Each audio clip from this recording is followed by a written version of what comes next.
Welcome to the Couch Rider Report podcast. I'm your host, Jermaine Lockett. And today we have longtime Dallas Cowboy fan, Gary Wayne Taylor. What's going on? Oh man, nothing. Just sitting here counting and licking my wounds about this year and last year and probably next year. But I got a brand new couch and it's Cowboy made, so I ain't going nowhere. I'm a Baltimore Ravens fan. Life is a little rough right now too. They are testing our loyalty towards these teams. Pretty good too, man. But hey, it's all in the game. Yeah, it is. Some of them is a splash in the pan. They got a 1 year thing going, and some don't. Mm-hmm. But one thing about it, that's why we watch the game. Yeah. I think Cowboys they're gonna build together and put together a good squad within the next couple of years. Hopefully, they're just missing a couple pieces. They're missing another help for Dez Bryant. Get him another tight end to pull away some of that coverage from Dez Bryant because he's getting a lot of attention over there. It's Jason Witten time to go.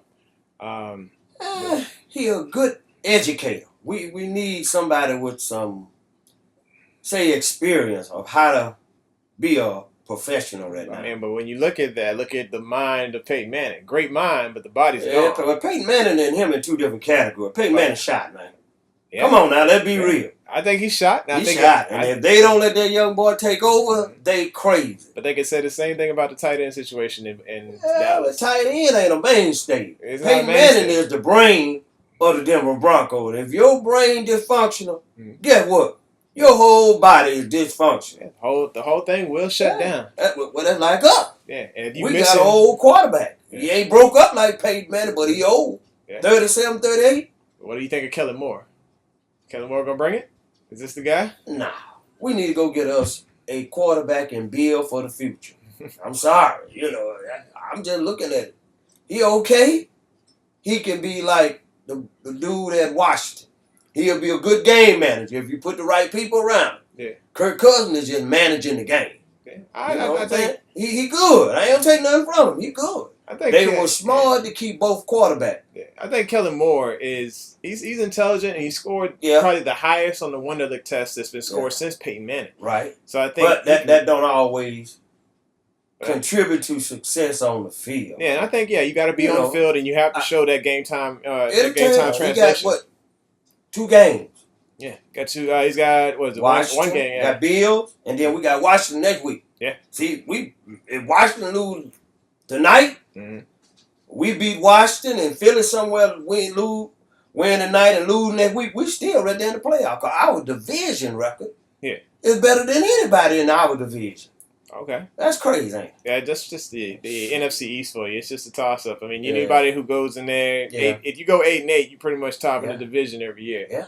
Because it's just a division full of competition. It's been like that. And these primetime games, I mean, primetime players show up in primetime games. I mean, you figure this is a division that's got Victor Cruz in it. It's got Deshaun Jackson. It's got Victor Cruz. Victor Cruz ain't playing. Yeah, he's out right now. But, I mean, this is like on year basis. You're talking think he's coming back? Yeah, I think he's coming back. And he may not be a Giant. But I think I don't think he's coming back as a Giant. I think he'll be somewhere in the NFC East. It's all about revenge in the NFC East. That's the crazy thing about that whole division. We need. I swear, man. We need a major shakeup. I hate. I don't know. There's no use digging up old wound, but we got the worst owner in the NFL. I think the defense is set. It's getting together, and I think Jerry Jones is actually. Well, let me ask you a personal question. Now, this gonna hit to the core. What's up? When we talk. Yeah. What do you think about Claiborne? About who? Claiborne. Oh, like I said, I think Dallas defense as a whole is pretty solid, and I think it takes more than him. I think it's a trust system for me. And with corners, I think it's a corner safety combo. When you are coming in let's say you guys play a cover 2 system, or what do y'all play? Most of the time, it's cover 2. Okay, if you're playing a cover 2, then pretty much it's safety and corner. There's a trust system. You know they don't bench him, don't you? They benched him. Yeah, he benched. Oh, no. See, he ain't started Sunday. This is kind of ain't nothing wrong with it. Yeah. Because he ain't made a tackle in so long, he ain't had to wash his uniform. Oh, man. Who they benching for? Was it the Ed Jones? I think lack of or not Ed Jones. What's his name?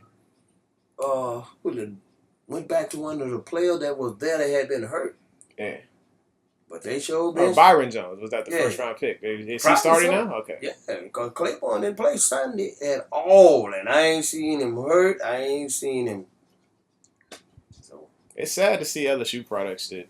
Well, he's not the only perform. one that ain't doing that. Yeah. And when you look at it, Mm-hmm. look at the Cardinals. Of course, what you call just Patrick tore Peterson, his knee up. Oh, you talking about the Honey Badger? Yeah, he just hurt himself, but he was playing good ball. Okay. I don't know whether it was a lack of. I don't know if it was a system at Dallas or a lack of aggressiveness. Sometimes you just got to hit somebody in the mouth. You know, penalty. Absolutely. You establish yourself, though. You got to be aggressive. Yeah, you got to let folks know, man. Oh, hey, I come here, you paying me this kind of money. I'm here for one reason. I'm going to take this because I'm taking over on this side. Yeah, I think a perfect example of that was Josh Norman. And when he took the league by storm this year, he come out of nowhere, didn't he? He came out of nowhere. I looked at him a little last year. Okay, I watched him, but this year looked like he paid his dues in camp or whatever he did. He got his mind where his body will go along with it. And he's showing everybody right now. He just shut down cold. Yeah, he is just as cold. He plays the physical game and the mental game. A lot of it. If I can talk you out of your game, I think quote unquote Odell Beckham. Yes. I'm looking at Odell was so far out of his game that he was performing wrestling moves on the field. Mentally, he ain't what he's supposed to be. Yeah. If I'm on the top of Madden, I'm scoring all these touchdowns. Mm-hmm. You can say what you want, Doc. Before the game over, I'm finna put you in this end zone. I ain't finna fight with you. I ain't finna argue with you. My job is to put you in that end zone. Now, Odell definitely, he got his at the end, but he should have been thrown out of that game beforehand. Yeah, but because of the physicality. He had his team concentrating more on fighting than playing football. Absolutely. If he would have been in the game, they had 3 or 4 chances to beat Carolina. Yeah. If his head was in the game, he would have probably been a franchise player, a star. I mean, quote unquote, what we call stars, or Jerry Rice, who they comparing him to. Right. You can't go off like that. Yeah, you can't let somebody get inside your mind. Yeah. I mean, he basically Richie Sherman him. He got all in his head to where he wanted to get physical. He messed him up bad. Yeah. But, he young. That's the only thing about it. And then he did apologize. So, hey, it's over with. I like him. I like him. Because guess what? He catch the football, man. He does. I ain't lying. I ain't seen no young dude catch ball like that since Jerry Rice. Look, I was watching the sports science special today, and they were talking about how he's ambidextrous because he constantly does things with his left hand that he does with his right hand, whether it be writing, using the cell phone, eating, everything, because he wants both hands to be equally as good. And so, I mean, he's definitely got the hands. I say that's mental. So if he... it's a lot. It's a lot. We talk about... Because I feel like I'm the quarterback, right? 2 Super Bowl rings. Yeah. I'm going to call you to a side. Come here. Come here, man. Come here. Yeah, Eli should have talked to him. Look at. Forget him. This me and you talk. Yeah. Let's concentrate on him putting this ball in his end zone. Absolutely. Let him run his mouth. Best way to stop that is score on. You score on him 1 or 2 times, get what he going to do? He going to shut up. And it's an elimination of pride thing because Norman plays normally on the outside. Right. If they had stuck Odell Beckham on the inside and they did show a play. I kind of thought they thought Odell could get him.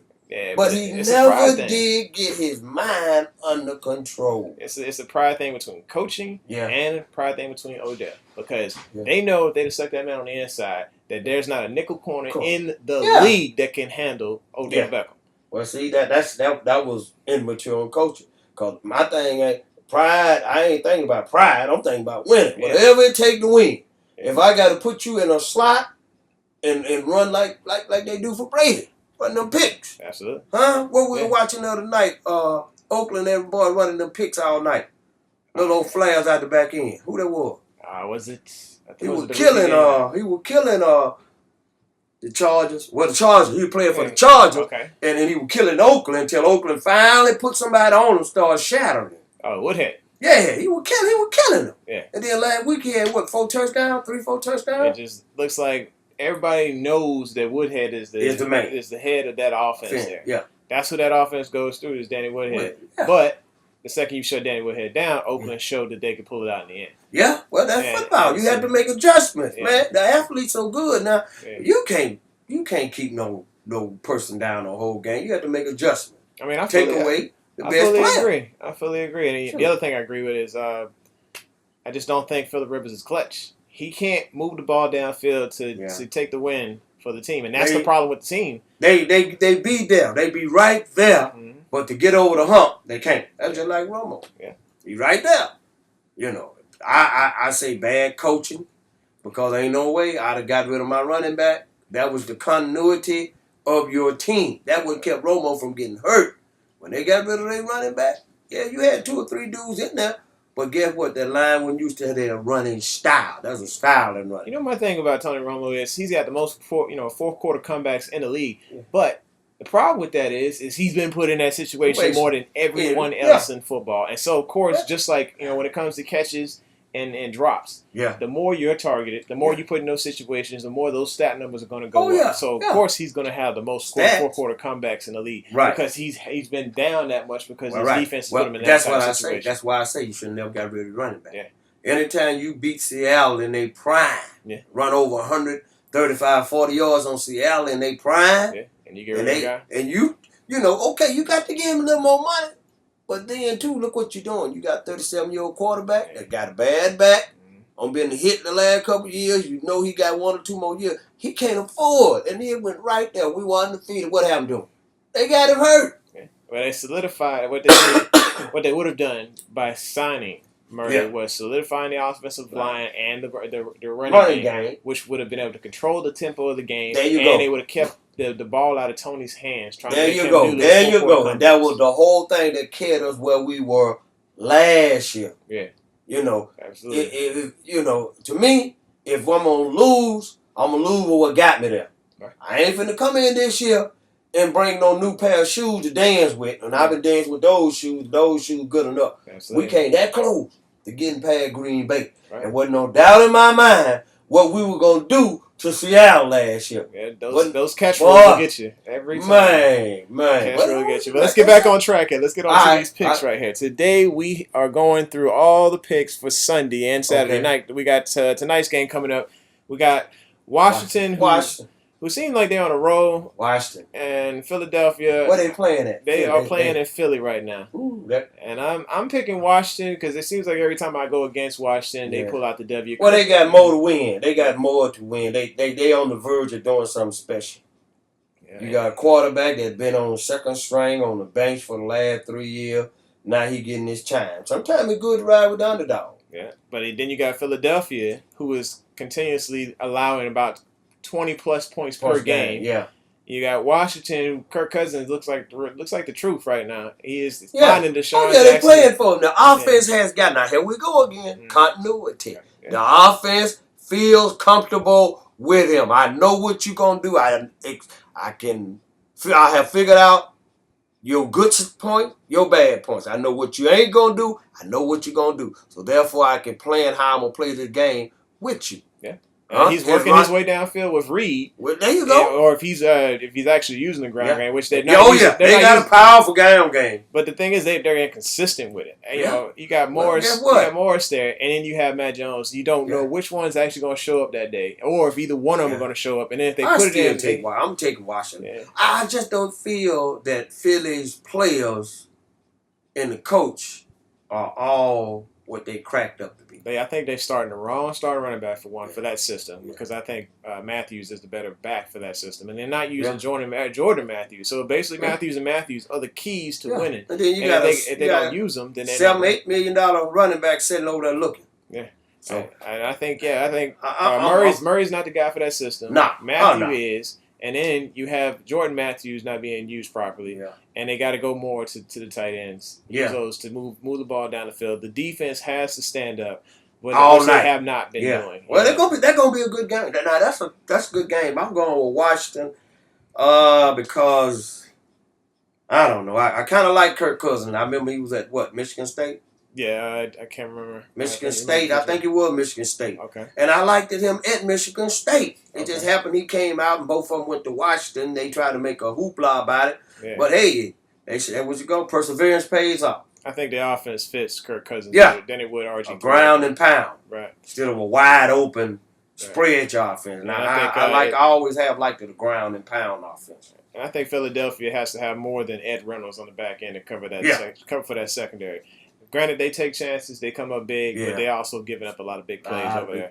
Yeah, let's move on to Houston and Tennessee here. I think Houston, right now they're not going to have their starting quarterback. They're not going to have T.J. Yates.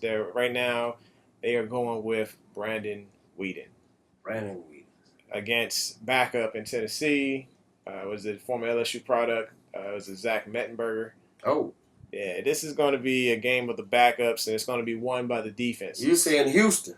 I'm saying Houston. You didn't call J.J. Watt. I'm calling Mr. J.J. NFL. Mr. NFL. And then you got Wolford in the middle. Jonathan Joseph, Wolford. I mean, and then you got Clowney on the other side that's starting to show dividends. Absolutely. I'm going with Houston. Yeah, and ain't Houston in first place? Houston is first place. Yeah, because Indianapolis lost Sunday. This is basically the NFC East. I'm going with Houston. J.J. Watts with a broke finger. I'll take him any day of the week. Absolutely. Okay, now moving on to Pittsburgh and Baltimore.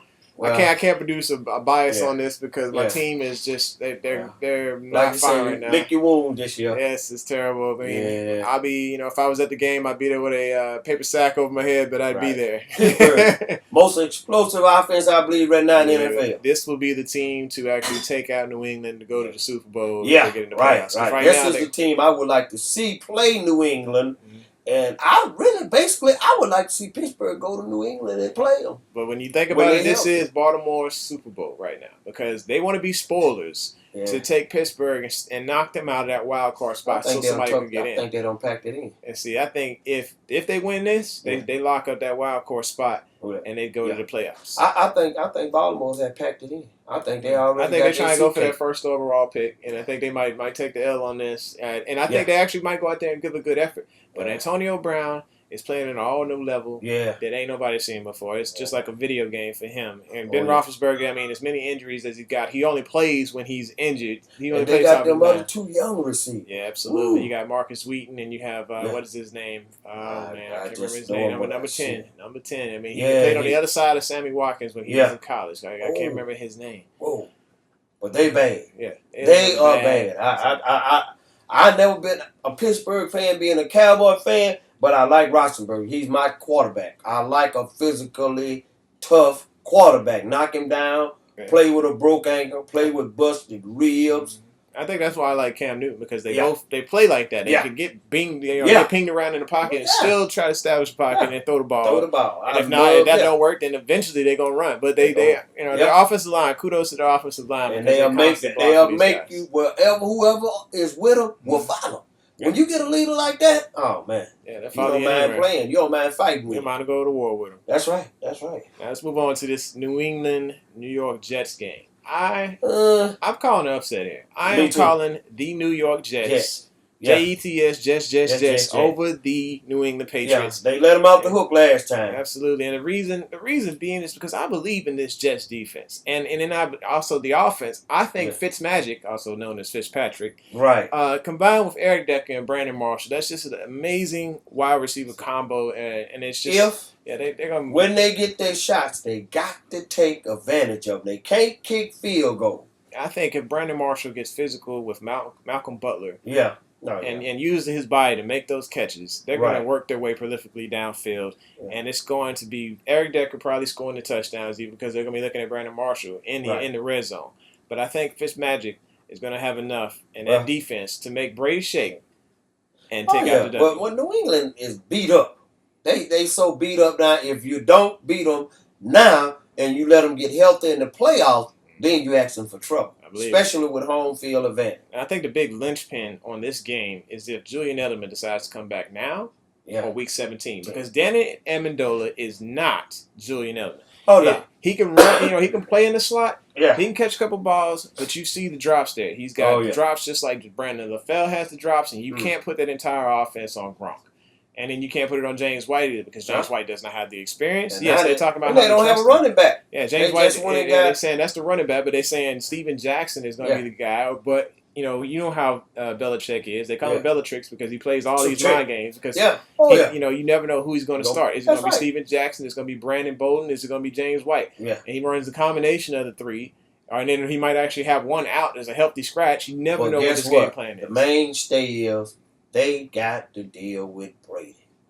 And then the more you hit Brady, the more you're frustrated. Yeah, there's a mark. As soon as you get him got to get to Brady. Make him throw on the run. Earlier in the season, they were talking about how amazing he looked throwing on the run. I bet if you just make him throw on the run, if Buster Screen makes him throw on the run tomorrow, it will be over. New England will lose because they're going to stop Gronk. They're going to they got home field advantage throughout, right? Already. Yes, they already got it. So I believe still Brady is a competitor, and if you can get to Brady, you can beat him. You got to get to Brady. Yeah, and then let's go on to this next game here because we've picked the New York Jets to upset the New England Patriots. Let's go to this Carolina-Atlanta game. What was it, 38-0 last time these guys played? They got completely shut down. Yeah. Matt Ryan is not what Matt Ryan was a couple years ago. I don't know what's going on. Him and the Julio. Personally, I have never liked Matt Ryan. Never? Yep. I thought coming out, he was him and Joe Flacco. Always a average quarterback to me. Everybody they named him Matty Ice, but he never showed me that killer instinct. I think that was the playoff portion. During the regular season, he was a regular season warrior. But when you had the best two split ends in the game a couple years back, or those two guys got hurt, and not Steven Jackson, but what was the other running back with that? You had Michael Turner. Turner was a beast. I mean, he had you had a Super Bowl team. You let Green Bay walk in your house and beat you. It just.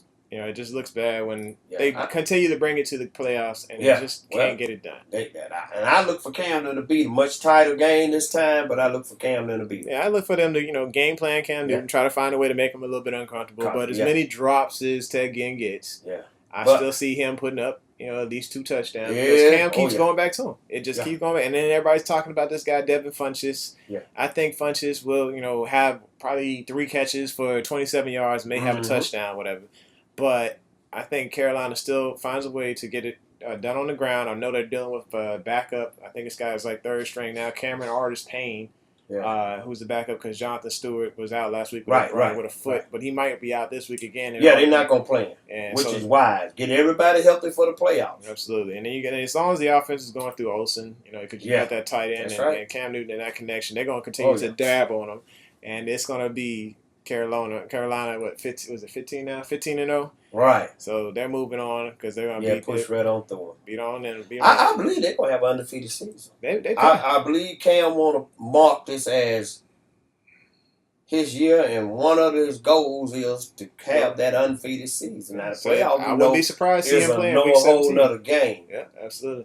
I think they'll go and play in week 17 with all the starters because they want this. They're not only they're young, and you don't get a chance to make history sometime, but one time. You never know.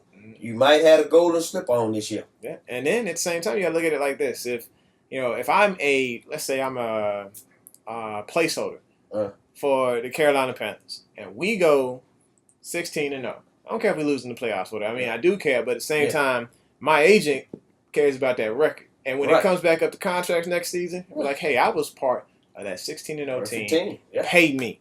That's right. That's what Cam Newton's doing for this team because it's not about him. And he showed that with every touchdown he scored. He's giving the ball away to players and to the team. It's about to the fans. And that's one of the things I like about Carolina in the maturity level in which he has come from Auburn to now. Yeah. He's showing that, hey, it's not about him. I'm still Cam Newton. I got all this, but hey, I know how to humble myself. Yeah. And that might be because of the accident and all of that, but he's playing. And he hasn't lost a game since the accident. A bunch of no-name players. He got some players now, but he ain't got the quote-unquote superstar. Now, some people are saying since that accident they may have put some artificial parts in there to help him perform. Well, he got it. You better. They need to DNA it. Yeah, they need to check him out. Hey, check him out. This might be a situation like was it Ray Lewis and the deer spray? And they coming back too quick. Yeah. Let's move it on down to Miami and Indianapolis. Ooh. These are 2 broken train wreck teams versus each other. It's like 2 little kids in the parking lot. Nobody cares who wins on this. Well, Indianapolis still got a chance, don't they? I do. Well, I think so. It's like I said, it's just that bad AFC South. 40-year-old quarterback. You got Hasselbeck here. Hasselbeck against Miami's defense, which is, I mean, they're okay. They don't know what day they want to show up. And but with this new coach, I just have a feeling with this new coach. He's a tight end coach promoted to the head coach, and he's a players coach. He gets these guys motivated, and I think the wide receivers they got there are just amazing. And then well, they got to. I tell you what, with a team like that, they playing now for next year's contract. I think so. I think they're playing so they don't get cut. You're right. There you go. And they don't think that's on the owner's mind. Nobody likes lose. No, they don't. And I think Tannehill, he's going to get these guys going against Indianapolis because it seems like they open up the floodgates when it comes to their defense. And I just don't think Indianapolis right now. I like Hasselbeck because he's a good decision maker. I mean, you can see the mind still there. You see the 3 steps drop, an immediate decision already made. He's not necessarily going through progressions because he already knows who he wants to throw to pre-snap. And it's a very, very intelligent offense. Steps backwards to me this year. They went and got some receivers that were old. Yeah, running back too. Frank. Frank Gore. You could be an all-star, but after when you 13 games and you 35 years old and you constantly getting beat and hit on. Yeah. Your body don't heal as quickly. Absolutely. Andre Johnson, he's just not what he used to be when he was in Houston. So it's easy to pull the win out for Miami when you're looking when you think about who's going to win this game. That's right. I got Buffalo and Dallas now. It's going to be in Buffalo. So, I know I'm going to let you go ahead and pull yours first. Do I got to? Are you with the first? Are you with the home team? Are you with the Dallas? I got to go with Dallas. Got to go with Dallas. Ride together and die together. Oh, my goodness. We Cowboys for life. I mean, when you look at a team like Buffalo, I'm looking at ground game. And it doesn't seem... Well, Shady ain't playing, so that's one we ain't got to worry about. Yeah, but you got... Because he's a Cowboy killer. You got Carlos Williams, and you have a new guy. I think his name is Gillislee. This dude just busts out 35-yard runs on a whim. They can put him in for one play, 35 yards. And then, of course, the magic Tyrod Taylor. T-Mobile, they call him Ty Guy. They call him all these different names. What's that split end they got over there, though? They have Sammy Watkins over there. And Sammy is... On this last 3 weeks, have you been keeping up with his stats? Sammy just scores touchdowns. Man. He's on the tab. Long bomb touchdown. He's on the tab. It's because he embarrassed Tyrod Taylor in the beginning of the season, saying, hey, I need somebody to throw me the ball. But the thing was, Sammy was injured. Sammy was injured when he was talking that mess, and when he was on the field, he was dropping balls. He couldn't get off the press, and I actually wrote an article on him and how he could not catch and how he just wasn't the top wide receiver. He showed me wrong. He proved me wrong. He was good when he was at when he was at Clemson. He was part of almost of an undefeated team, but he was there with Martavis Bryant. That's who I was talking about earlier. And Clowney, but here's the thing: when they were in Clemson, people looked at Martavis Bryant as the threat. Right. And the people who were game planning this team. Right. And so Sammy was getting wide open because he wasn't getting the press coverage. Mm-hmm. And I tell you, Prince Amukamara embarrassed the mess out of Sammy Watkins when he first came into the league because Sammy couldn't get off the jam. And if Dallas figures out that Sammy can't get off the jam, it's going to be a wrap. But Sammy has a lot of speed. Oh, yeah. Well, you have to do your homework now. Yeah. And I think that's a lot of problem with us. We are not being driven as we were when Parcells was there. You say what you want? Parcells builds teams, man. He builds teams, and when he leaves, they end up doing a whole lot better when he leaves. Well, after a few years, we going back to the domino tables and music and all of that. Mm-hmm. And so I'm looking at Tyrod Taylor having a big day. I'm looking at Buffalo's defense taking advantage of his. I'm going down with my ship. I mean, I think I like Kellen Moore, and he's really going to have to show up big and develop a chemistry with Dez. He's out? He's out. They flashing that on the news another problem. Morning. So that is between the new quarterback, dealing with, Terrence Williams as your top wide receiver. Terrence Williams and Cole Beasley cannot handle, Gilmore? Yeah. And one of my favorite players is Darby. Yeah. He plays like Ed Reed, honestly, in my opinion. He's just a ball hawking safety. I think he's a rookie, and he's just really outplayed most rookie safeties this year. And I think, we'll see the level of play that he has. He's always running the ball, causing fumbles. I mean, if you go back and watch the Jets-Buffalo game, the most recent one, I think he caused 3 turnovers in that game by himself. And actually, the final turnover is what ended the game because he punched out a fumble. So he's a very impressive player, and you'll see him tomorrow show up pretty big against Kellen Moore. All right. And I know my father-in-law might be a little ticked, but I'm definitely picking Buffalo over Dallas. But you being home during that game, I'll be him. Yeah, definitely. We had to root in different rooms. And then let's move on to Cleveland against Kansas City, and they're in Kansas City. I'm going with Kansas City. They're in Kansas City. They're in Kansas City. Oh, that's my dark horse team.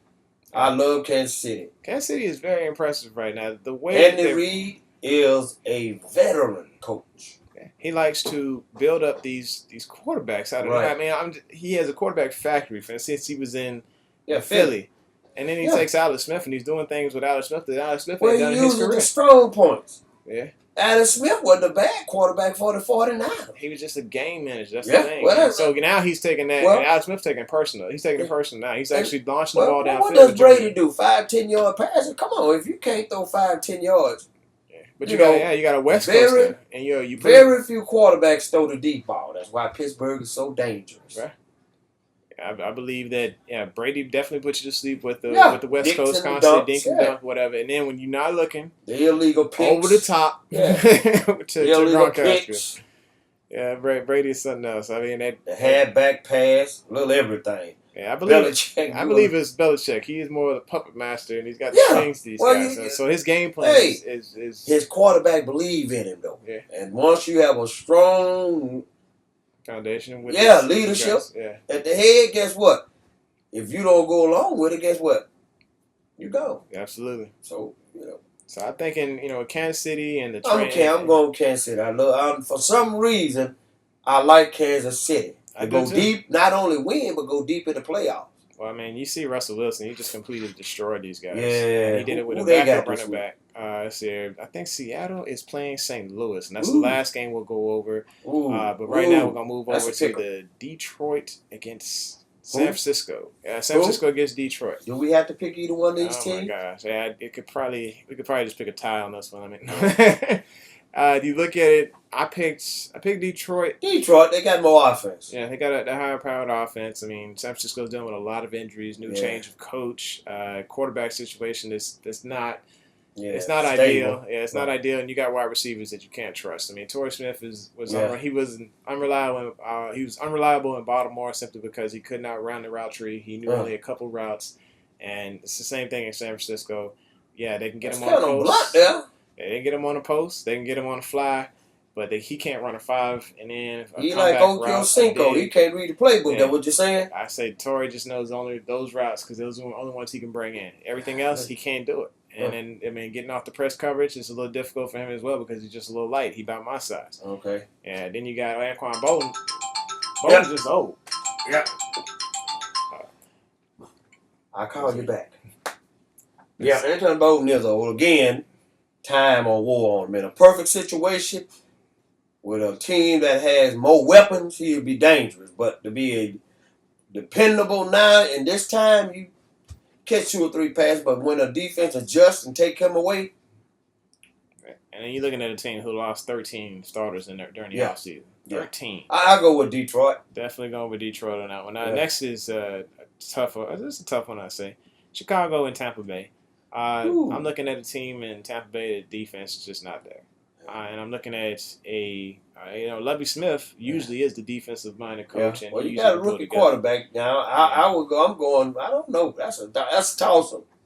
That's a toss-up. And when I look at Jameis Winston, I look at a guy who's gotten better during the season. At the beginning of the season, I thought he was backwater trash. Right. And I thought that Tampa Bay made a huge mistake and they should have went with Mariota.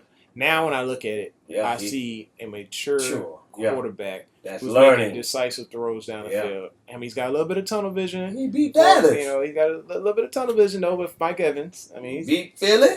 Yeah, and he's doing big things over there. I'm seeing he's got the NFC East on lock. So that's a good step. Well, to me, that's your rookie of the year. Yeah, I think he's rookie of the year. I think it's gonna be some competition for that rookie of the year spot. Like I was saying, that Darby guy, between him and Winston, it could be a toss up. He plays for Buffalo. That's the safety I was telling you about. Oh no, they'll never give a defensive player. Lockett might get it for Kevin Lockett, Seattle. Yeah, but I can't see. That my cousin. No. Yeah, I can't see a defensive player he's not dominant enough. You got to be more than just knock down passive. You got to do something outstanding to become the player of the year in the NFL as a defensive player, especially a cornerback or a safety. Well, I'd like to see what he does in these next 2 games. Well, time to tell. But I'm going with Detroit. Yeah. So we're going with between Chicago and Tampa Bay. Tampa Bay. Let's see. Ooh, that's a pick'em game. I say, where they playing at? They playing in Tampa Bay. I'm going with Tampa Bay on this simply because I think Jameis Winston has just got a better squad than Chicago does with Jay Cutler, because Jay Cutler right now, he's got Alshon Jeffrey, he's got Miller, and he's got Langford, and he's got a decent ground game there. But I kind of like Tampa Bay too. If they show up, Tampa Bay ought to win this one. Right, but you got to look at that defense, Chicago. I don't think it's there. I think Tampa Bay's gonna have a field day with Mike Evans. Right, Basically doing them big, and the ground game's gonna be pretty good with Doug Martin. Right. So the next game we're talking about is New Orleans and Jacksonville, and they're in New Orleans, so in the Superdome. I'll go with Jacksonville with Breeze bruised up. Yeah, I'll go with Jacksonville. And they got an outside chance to make a playoff too, if I remember. Right. It's like I said, that whole division is wide open. You just can't count Jacksonville out. Young quarterback. quarterback. You can't count Houston out. Yeah. I like Blake Bortles. I like what he's doing with Hearns and Robinson. I like Robinson when he was at Penn State, because we got his wide receiver coach right now. Right. It was Wagner. He used to play for Seattle, but he coached up Robinson in such a way that this guy is one of the elite receivers in the league right now. Right. And then to have not one but three decent options, because remember that boy used to play for Denver, is now the tight end Julius Thomas. Oh yeah, is now in Jacksonville. So that's three big targets for Brewers to come with. Well, they got a decent squad. Yeah. They got a decent squad. And with New Orleans, with no defense whatsoever, I mean, they just fired their defense coordinator a couple weeks back. Yeah. And with Jacksonville playing such a high level, and I mean, they put up 51 points against was it Indianapolis a couple weeks ago? Atlanta. Who were they playing in New Orleans? They in the Dome or in Jacksonville? They playing in the Dome. I don't see the Saints marching in on this one. You don't see the Saints marching in? I do not. I think I'm going with Jaguars too. Definitely, we'll go Jaguars over New Orleans. All right. So next this is a battle of the defenses here. This is St. Louis at Seattle. So they're gonna be facing the 12th man. Yeah. You got Seattle is on fire right now. On a tangent right now. And they throwing. That's the thing. And I think on these guys. Kurt, what is his name? What's the running back for the Rams? Running back for the Rams is Gordon. He's hurt. He's banged up, ain't he? No, I think he's good to go. He's good to go? Yeah, he's good to go. He's just not performing at the. No, excuse me, Gurley. Yeah, Gurley's banged up. He's banged up. Okay. Yeah, I think he's banged up. I don't know. I just think that he ain't performing at the level. Either way, it's going to be a non-factor, because he didn't play the first 4 games. Then he started blowing it up. And he got 1,000 yards just about. So I think that's a bulldog, right? Yeah. He's a bulldog. Yeah, he is a bulldog. But I think he's banged up for Sunday. So I like to see him. I like to see him do something big, but at the same time, we're talking about Seattle. That's Seattle. Here. This is the Legion in Seattle. Yeah. That defense probably be headhunting. Yeah, the boom is back, and they're definitely game plan this guy. And they guess what?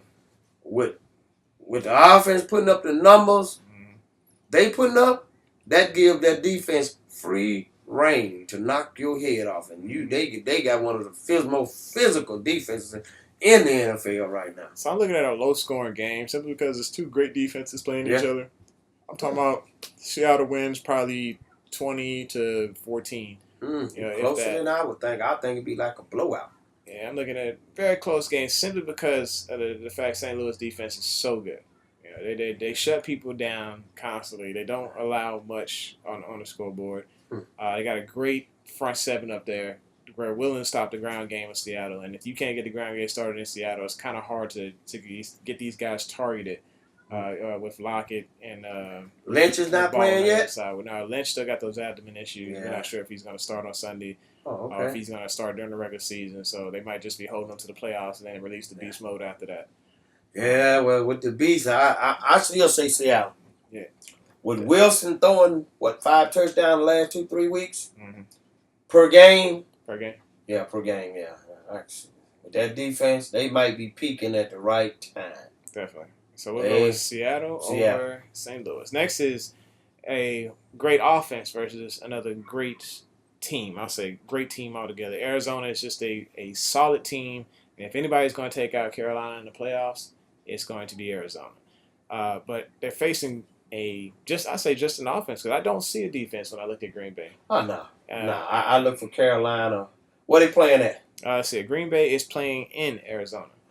Arizona. And I'm picking Arizona because you figure This shouldn't even be a close game. No, it should be a complete blowout because I'm looking at Aaron Rodgers, and he's not going to be able to throw on Patrick Peterson. He's No. not going to be able to throw on that defense for Arizona. And I'm looking at Carson Palmer just playing out of this world right now. With an unstable running game, jumping running backs in and out. Yeah, because they don't trust Starks. They don't trust Lacy. No. It's just it's a mess right there. Yeah. Green Bay needs to go back and figure out what they're going to do this next season. They kind of their identity is one-trick pony, and that's Rodgers. You take Rodgers from them, and they're dead. They're sitting duck in water. Absolutely. Next, let's move on to New York Giants at the Minnesota Vikings. That'll be a good. No Beckham. Yep, the Beckham suspended. Well, wait a minute. Is Randall over there? Is Peterson playing?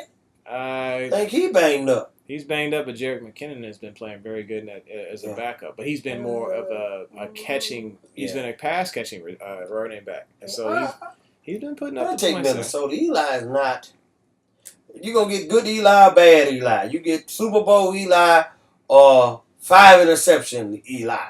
Yeah. Other than last week when he actually showed up against the defense, I think Eli does not show up against good defenses. Yeah. Minnesota has. Well, the knock on Eli, don't you? What's that? He's not gonna take a lick. Eli's not gonna get hurt. He got his 2 Super Bowl rings, and it was quote unquote underlined that Eli will not take a lick. He will not take one for the team. Oh, wow. So, okay, we're definitely saying Minnesota. Yeah. But I'm looking for Stephon Diggs to show up this game because it seems like Stephon, when he has a good matchup, when he plays a bad defense, he shows up big.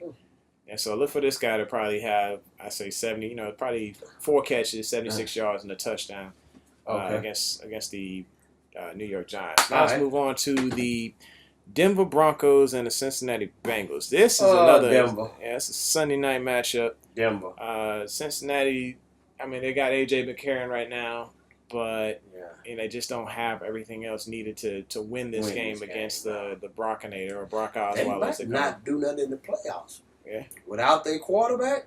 Right. He's saying that they could bring him back in the playoffs, but I just don't think. I think Cincinnati is just a one and done team in the playoffs. Yeah, They never have shown me any. I don't know. Pittsburgh went to their house and just beat them up, didn't they? Yeah. Actually, excuse me. This is a Monday night matchup. That's a Monday night special. Yeah. I still say Denver. Denver got more to play for. They got I think a better quarterback situation. I believe with Denver defense, right? And with that defense, they've been holding.